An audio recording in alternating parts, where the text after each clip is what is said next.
नमस्कार, राधे राधे आप सबको। आज के समय में जब कैरियर से संबंधित प्रश्न आता है तो उसमें सबसे ज़्यादा प्रश्न होता है कि हमें गवर्नमेंट जॉब मिलेगी कि नहीं। इसके लिए जब हम जन्म कुंडली में देखते हैं तो सबसे पहले हमें ये देखना चाहिए कि गवर्नमेंट का कारक, सरकार का कारक ग्रह सूर्य होता है।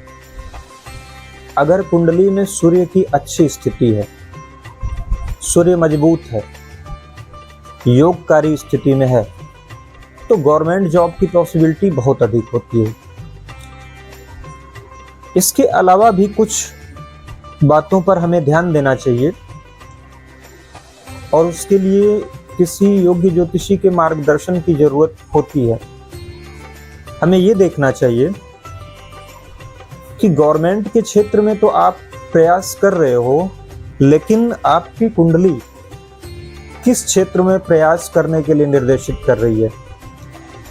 किसी की कुंडली में अगर कर्म भाव पे मंगल का प्रभाव है, कैरियर स्थान में मंगल है या कैरियर भाव का स्वामी मंगल है, तो वो फोर्स से रिलेटेड क्षेत्र में प्रयास करे, टेक्निकल फील्ड से रिलेटेड क्षेत्र में प्रयास करे, तो उसको सफलता जरूर मिलेगी।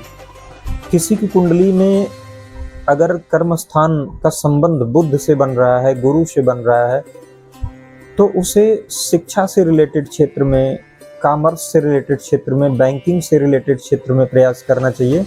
इसमें उसको सफलता मिलेगी। किसी की कुंडली में अगर शुक्र का संबंध बन रहा है, चंद्रमा का संबंध बन रहा है, तो नेवी से रिलेटेड क्षेत्र जो हो गए, नेवी हो गया या जल से संबंधित कोई भी क्षेत्र हो, वहां पर अगर प्रयास करे तो उसको सफलता मिल सकती है। शुक्र ऑनलाइन क्षेत्र का भी कारक होता है। अगर शुक्र का प्रभाव है तो ऑनलाइन क्षेत्र में या कह सकते हैं कि इंटरनेट से रिलेटेड जो भी शिक्षा होती है, कंप्यूटर साइंस से रिलेटेड जो शिक्षा होती है, उसमें अगर प्रयास करे तो उसमें उसको सफलता मिल सकती है।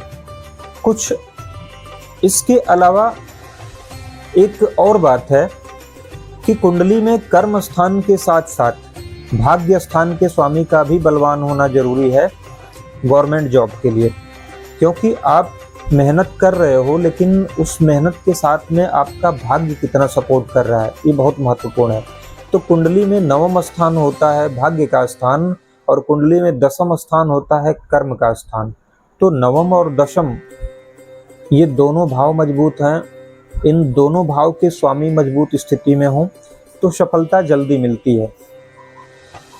कई बार आपके कुंडली में आपके ग्रह कमजोर स्थिति में होते हैं, उनकी प्लेसमेंट अच्छी होती है, उसके बाद भी वो बहुत ज़्यादा रिजल्ट नहीं कर पाते हैं, तो वहाँ पर उपाय की ज़रूरत होती है उन ग्रहों को मजबूत करने के लिए, उनको पॉजिटिव करने के लिए, जो कि जैसी स्थिति कुंडली में होगी वैसा ज्योतिषी सजेस्ट करता है। कुंडली में अगर सूर्य और शनि का संबंध हो, सूर्य सरकार का कारक होता है, शनि नौकरी का कारक होता है, लेकिन इस संबंध के ऊपर किसी शुभ ग्रह की दृष्टि हो तो भी गवर्नमेंट जॉब का योग बहुत स्ट्रांग होता है। इसलिए जिनका भी ये प्रश्न रहता है कि हमारे लाइफ में गवर्नमेंट जॉब है कि नहीं है, हमारे लाइफ में नौकरी का प्रभाव अच्छा दिख रहा है या बिजनेस का प्रभाव अच्छा दिख रहा है, वो अगर किसी योग्य ज्योतिषी से मार्गदर्शन लें तो उनको अच्छा मार्गदर्शन मिल जाएगा और वो अपने कैरियर में बड़े अच्छे से सफलता प्राप्त कर सकते हैं। इसमें भी पर्टिकुलर कुछ समय होता है जो आपको सपोर्ट करने वाला होता है। कुंडली में जिस समय आपके पॉजिटिव ग्रहों की दशा एक्टिव होती है या ऐसे ग्रह की दशा एक्टिव होती है जिसका संबंध आपकी कुंडली में आपके कर्म स्थान से बना हुआ है, उस दशा में आपको सफलता मिलने की पॉसिबिलिटी बहुत अधिक होती है। इसलिए आप सभी के प्रश्न के लिए ये उत्तर है कि आप अपनी कुंडली जरूर एक बार किसी योग्य ज्योतिषी को दिखाएं और उनसे मार्गदर्शन लें कि आपको किस क्षेत्र में आगे बढ़ना चाहिए और आपका प्रयास कब ज़्यादा सफल होगा, ये वो ग्रह दशा और गोचर देख करके बताएं तो निश्चित रूप से आपको सफलता मिलेगी। राधे राधे, हर हर महादेव, धन्यवाद।